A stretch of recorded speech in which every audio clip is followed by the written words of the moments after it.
BMW's 5th generation M3 comes solely in four-door form and features turbo power for the first time.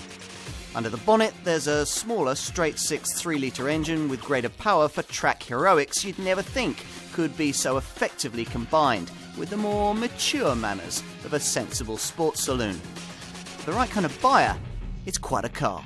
So, what's this M3 really like? Well, like no other 3 Series saloon, that's for sure.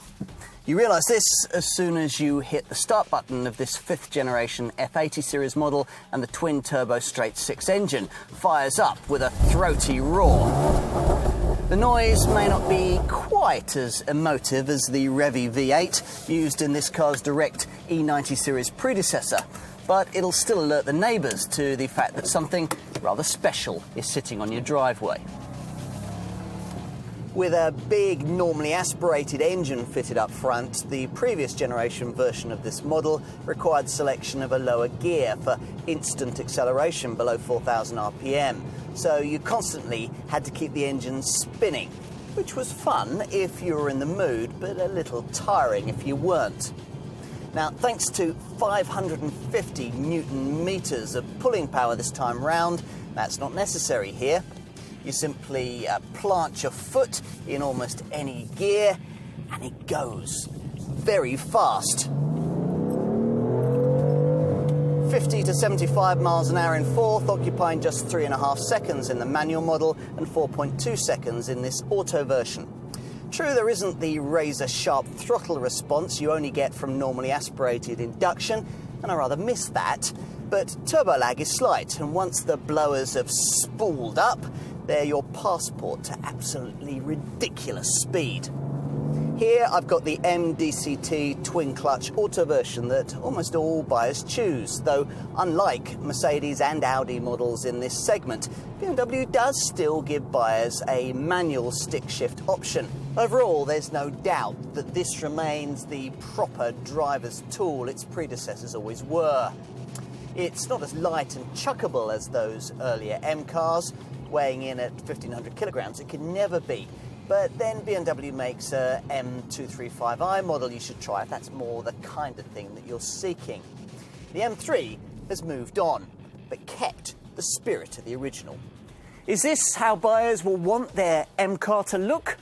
Probably. This M3 sits 47mm higher off the ground than its M4 Coupe stablemate, but it's a difference you'd never appreciate from a casual glance. Instead, your first impressions are of a rather menacing thing with real width to the design, especially when you view it from the front and take in the differences over an ordinary M Sport trimmed 3 Series saloon. The wider flared wheel arches, the characteristic power dome on the classic long bonnet, and the way the deep front spoiler with its trio of air intakes sits purposefully beneath the trademark double-slat kidney grille. These unique aerodynamically optimised twin-stalk side mirrors with their translucent LED indicators are bespoke too.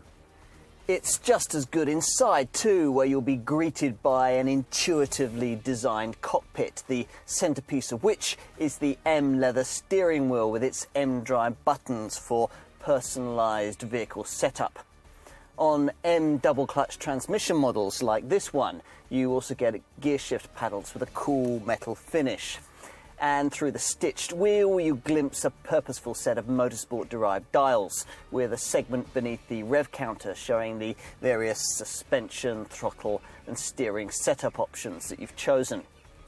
I think the deep-set, leather-trimmed, heated, electrically adjustable M seats are my favourite interior touch, though, with their contoured sides, integrated headrests and pronounced raised elements.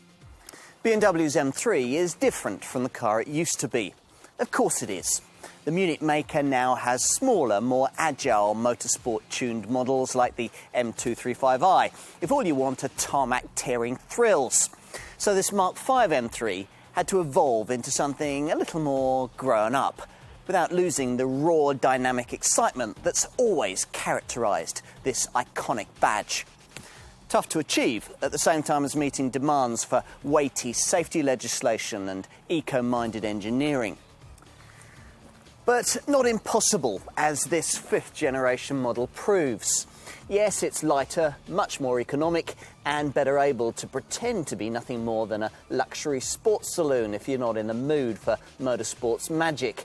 But, thank goodness, it also still knows how to entertain. With the right buttons pressed and the right electronics deselected, it's still a car you have to master, where yours are the risks, but yours too the rewards. In spite of everything, we still have an M car fit to continue this famous bloodline. Thank goodness.